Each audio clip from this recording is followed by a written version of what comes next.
Nate Bargatze's here. He's got the new podcast called The Nate Land, where they get to the bottom of the future of the grocery stores and magic. What's the future of magic? Is it that guy that puts himself in an ice cube? Is that the future? Yeah, David Blaine. That is. Is he the future? He's kind of is right now. The key that my dad always talks about is, can they do an hour-long show? That's the big that magicians look at, and David Blaine can do a very good hour-long show. Oh, so he can. All the magicians really like him. Yeah, you can go watch him live, and it's an amazing show. So that's the big deal, because instead of this, some guys are just going to be like good on Instagram, but if you went and purchased a ticket, the show's going to be a nightmare.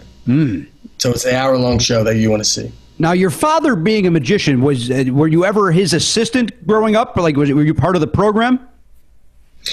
He came to my school when I was in kindergarten and did a trick, and I was going to help him, and then I got kind of nervous, and I just sat behind him and then just ruined the trick for all the kids. I yelled out. There was it's some kid's trick. There's 2 dogs, and I was like, "Well, Dad, there's 2 dogs," but the kids don't know there's 2 dogs. They see 1 dog, and I just yell it out, and so kind of ruined it. Some kids left, walked out.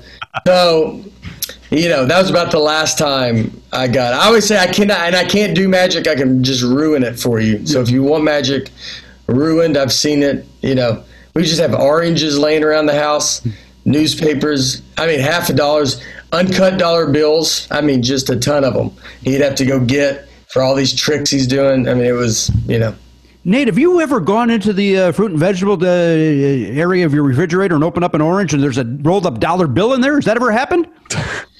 Yeah, it does. My mom would always have to go buy a bunch of lemons. So she'd buy a ton of lemons or oranges and for his magic. And so anytime you went to the store, you would have to get an extra amount. It looks like you're having a party. Right. Amount of fruit. And but you're not. Your dad's just a magician. And apparently not everybody's dad's a magician, because I didn't think he was weird at all. And then everybody was like, "Nah, it's pretty weird." I was like, "Oh, okay." Does he still perform, your father? Yep, he comes out with me on the road.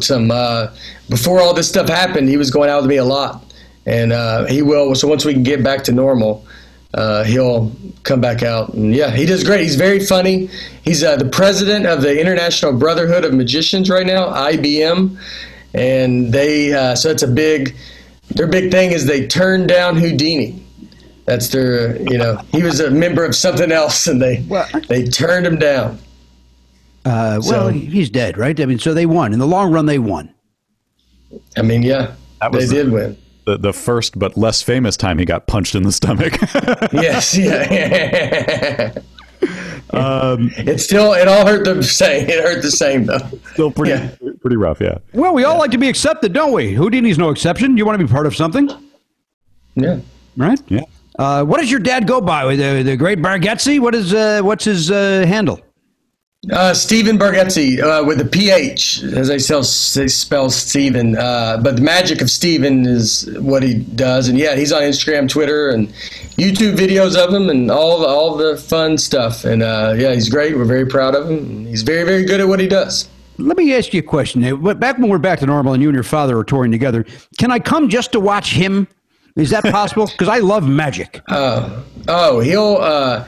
have people come up to me afterwards and they say he was my favorite part. Oh, and boy, I know it's one of those where you're like, look, I really appreciate that, and then also, I don't know, man, throw me a bone, at least be like, thanks for bringing him to me. Right. I'm the one that got you to see him, but he gets now that I've talked about him being a magician, and they know.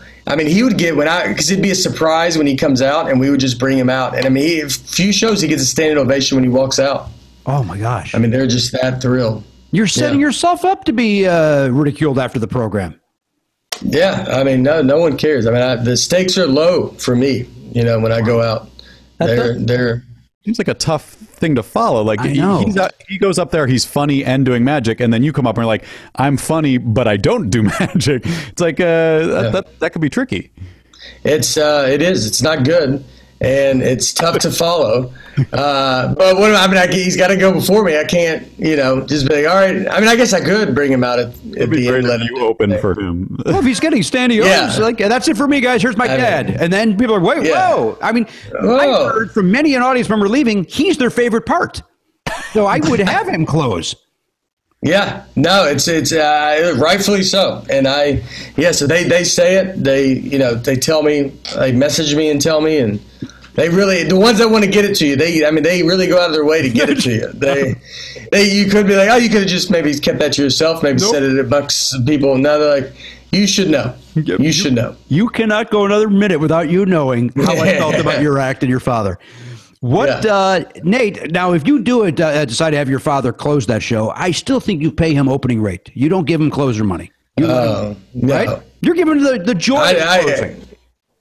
Yeah, no, I absolutely do that. He gets a normal, if he gets paid at all at the beginning. First college show I ever did, forever ago, Belmont in Nashville, and they saw me on CMT was my first TV credit, and so I had to do an hour, and I was getting, I don't know, maybe like $700, and so I had to get my dad to come do it because I didn't have an hour. Right. But I told him, I said, you can't go crazy because I'm not going to be able to follow you, so you got to somewhat like do good, but don't be, and do most of the time. I mean, I was like, I'll do like 35, 40 minutes, and you got to do most of the time, and there's no money, which, I mean, at this point, I mean, he's basically still giving me money, so, and then he goes up and does, goes great, still destroys.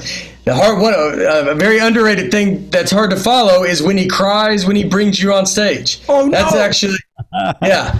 That gets tough, which I don't have him bring me on anymore for that reason, because he'll start. It's very nice, but I mean he can't. He gave you such a heartfelt intro that he choked up. That's what you're saying. Proud of me, the whole stuff. What you would do with your own child. Yes. And then your own child would go, Dad, you're killing me. You gotta. I don't even have the time. My act is awful. These people are booking me off 5 minutes. They think they're out of their mind. I've tricked them into giving me this money. To hear the whole conversation, subscribe for free on Apple Podcasts or wherever you get your podcasts, or visit nevernotfunny.com.